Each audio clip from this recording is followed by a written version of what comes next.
இன்னைக்கு காலையில் சாம்பார் வைக்கலாம் அப்படின்னு சொல்லிட்டு 50 ரூபாய்க்கு காய் வாங்கிட்டு வர சொல்லியிருந்தேன் வீட்டுக்காரங்க கிட்ட. அவங்க வாங்கிட்டு வந்திருக்காங்க. நல்ல ஃப்ரெஷ்ஷான பச்சை காய்கறி பார்த்துக்கோங்க. எங்கள் ஊரில் வந்து 50 ரூபாய்க்குன்னு கேட்டாச்சுன்னா இந்த மாதிரி வெட்டு மரக்கறி வந்து வெட்டி கொடுத்துருவாங்க.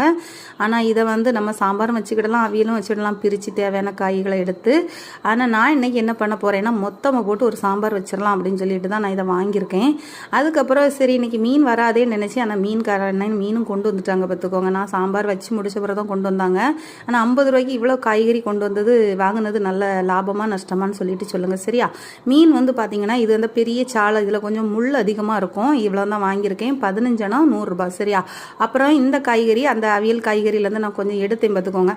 இது வந்து கேரட்டு, கொஞ்சம் பூசணிக்காய், ஒரு உருளைக்கிழங்கு போட்டு பாப்பாவுக்கு வந்து சமைக்க போகிறேன், கண்மணி பாப்பாவுக்கு. ஆனால் ப்ரூனோ வந்து வெஜிடேரியன், கண்டிப்பாக சாப்பிட மாட்டான். நான் அவனுக்கும் இதை சேர்த்து சமைச்சிட்டு கடைசியாக முட்டையை வேக வச்சு அவங்களுக்கு பிசைஞ்சு கொடுத்தேன்னா சாப்பிட்ருவாங்க. அவ்வளோதாங்க. வீடியோ பிடிச்சா மறக்காமல் லைக் பண்ணுங்கள்.